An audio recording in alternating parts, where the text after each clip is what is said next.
Olá, eu sou o Flávio, eu sou mestrando do programa de pós-graduação em estudos literários da UFSCar e hoje eu vou apresentar um trabalho que é um recorte do meu projeto, onde eu estudo a poética do hipertexto em objetos digitais.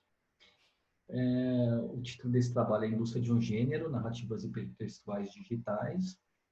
É um trabalho que foi realizado com o apoio da CAPES e faz parte do grupo de pesquisa do CNPq Observatório da Literatura Digital Brasileira.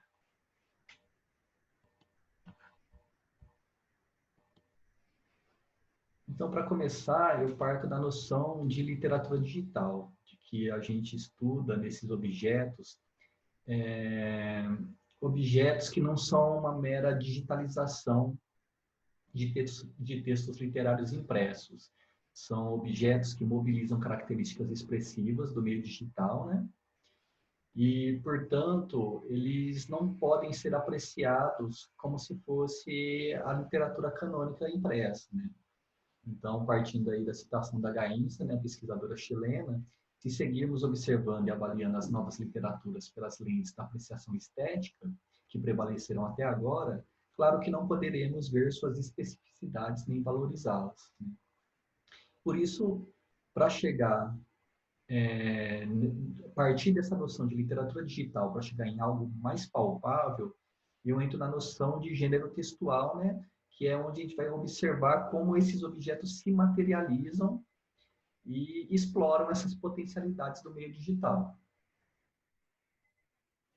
Então, aqui eu apresento um dos objetos que eu estudo, que é o Oned, um novo jogador, né? Que é um romance hipertextual, um livro-jogo, às vezes apresentado assim, né? Da autora Simone Campos. Ela é uma narrativa hipertextual digital, onde a gente tem a história, né, de um técnico de informática que é viciado em videogame, e aí, através de um evento fantástico, a vida dele começa a se transformar, ganhar dinâmicas, características de um videogame. A dinâmica do videogame invade a vida dele. E ele, dentro dessa narrativa, ao mesmo tempo que ele tem que descobrir como sobreviver a isso, como solucionar isso, ele ainda conhece 7 garotas e tenta ficar com uma delas, né? Como o tipo de um tipo de gênero de jogo também, né? Esse de você encontrar garotas e ficar com. Então ele é um jogo, uma narrativa que brinca muito com esse universo dos videogames. E aí, através do hipertexto, essa narrativa oferece ao leitor, que agora não é mais leitor só, né? Ele participa dessa narrativa, opções para ele intervir na narrativa e dar um rumo para o destino desse personagem, através dessas escolhas que a narrativa oferece para ele através do hipertexto. Então, se eu falo que eu parto dessa noção de gênero e que esse gênero é uma narrativa hipertextual digital, eu quero justificar esses 3 termos que definem esse gênero, né? Antes de tudo, ele é um hipertexto. Por que ele é um hipertexto? Porque ele coloca dilemas para o leitor, onde ele pode escolher mais de um percurso de leitura. Então, aqui a gente tem um print da versão impressa do Oned, que o Oned ele é legal porque ele tem tanta versão digital e é impressa, e dá para a gente comparar a diferença quando ele vai para uma materialidade digital, né? Mas ele é um hipertexto já a partir da versão impressa, porque a versão impressa já oferece percursos diversos para ele, né? Então, a gente aqui tem um trecho aqui em que fala, né, ó, saco a pistola que nem sei como foi parar na mochila, aponto para a cara do açougueiro. Ele ri. Isso aí é de brinquedo, palhaço. Você. Aí são as opções oferecidas, né, ao leitor, que agora é interator, porque ele é convidado a participar dessa narrativa através desse dilema, né? Se o leitor escolher apertar o gatilho, ele vai para a página 176. Se ele guarda a pistola e oferece uma nota de R$ 100, ele vai para a página 4. Se ele oferece a moedeira, vai para a página 200. Se ele oferece um panfleto, ele vai para a página 109. Então, cada um desses percursos vai dar um destino diferente para o personagem, determinado por esse interator, leitor, que fez a sua escolha no percurso de leitura. Então, por isso, é um hipertexto. Mas já que a gente está olhando para o objeto digital, esse hipertexto é um hipertexto digital e ele vai apresentar diferenças em relação ao hipertexto impresso, né? Porque o hipertexto impresso, ele te oferece uma orientação para você ir para uma determinada página. Mas você sabe que você atravessou algumas páginas, que você ignorou algumas páginas, porque você tem que saltar, você tem que fazer um salto na materialidade do livro. Você tem que folhear algumas folhas que não eram para você acessar, mas inevitavelmente você tem que acessar por se tratar de um livro, né?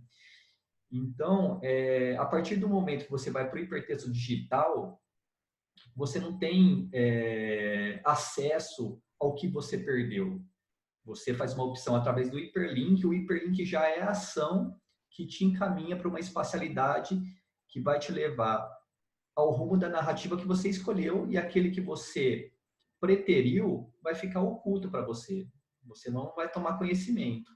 Você não tem conhecimento do todo da narrativa. No livro você tem noção mais ou menos do tamanho da narrativa. No hipertexto digital, o todo é vedado, né? E no hipertexto digital, no caso do Onid, ainda há uma programação que, ao fazer você fazer uma escolha, ainda que você se arrependa, você não pode retornar, nem pela barra de navegação do navegador, né? Então, ele te impõe restrições que meio que te imerge de uma forma mais adequada à narrativa, né? Porque uma vez você feita uma escolha, você realmente não pode voltar, né? E no livro você poderia meio que sabotar isso, né? Você poderia furar esse mecanismo.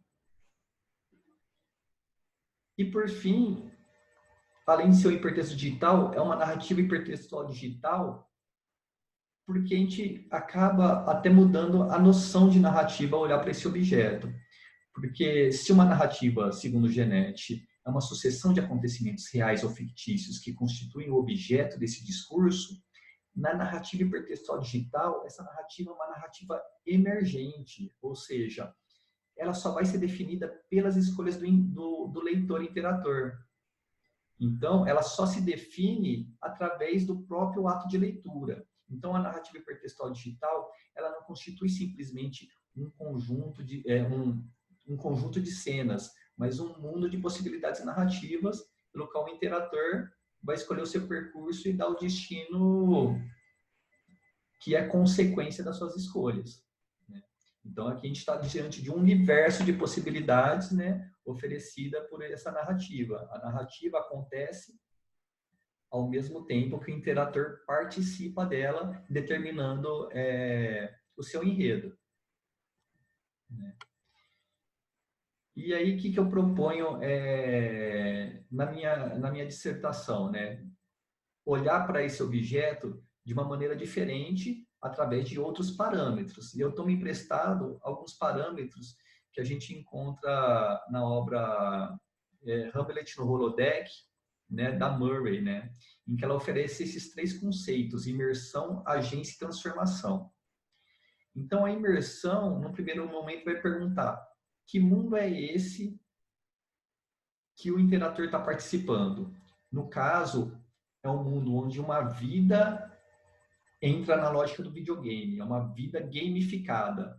É isso que a arquitetura hipertextual tenta representar. Então, através dessa representação hipertextual de uma vida gamificada, eu tento analisar a coesão e a coerência dessas opções oferecidas a esse interator com esse mundo que ele se propõe representar. Quanto mais coerente, né, maior será a imersão do interator nesse universo. Através do parâmetro da agência, eu me pergunto justamente dessas possibilidades oferecidas, né? O que pode ser feito nesse mundo? Novamente, as possibilidades de intervenção do interator têm que ser coerentes com esse mundo representado, né? E com os dilemas narrativos que se oferecem, né? Os dilemas narrativos, ele tem que ter um peso dramático nessa direção, ele tem que dialogar com esse universo de uma vida representada dentro de um videogame. E por último, eu analiso esse objeto através do parâmetro transformação, né? Eu avalizo se as possibilidades oferecidas ao interator elas são significativas, né? Você optar por um percurso narrativo ao invés do outro traz um contraste de diferenças, de destino, que realmente tem esse peso dramático, que realmente vai fazer o interator se interessar em fazer essas escolhas, porque essas escolhas ele vai ver nessa transformação que repercutem na narrativa, né? E, novamente, além de repercutir na narrativa e criar esse contraste entre uma opção ou outra, né? Novamente, toda essa transformação tem que ser coerente com esse mundo representado dentro dessa vida gamificada do personagem. Enfim, como eu disse, isso é um recorte, né? É uma análise que ainda está em desenvolvimento, né? Isso são um ponto de partida, né? Esses parâmetros serão meu ponto de partida para analisar esse objeto digital de uma maneira que não poderia ser feito ao se olhar para um objeto impresso, porque eles têm diferenças que tratam de uma literatura marcada pela diferença material. Essas são minhas referências bibliográficas. Obrigado.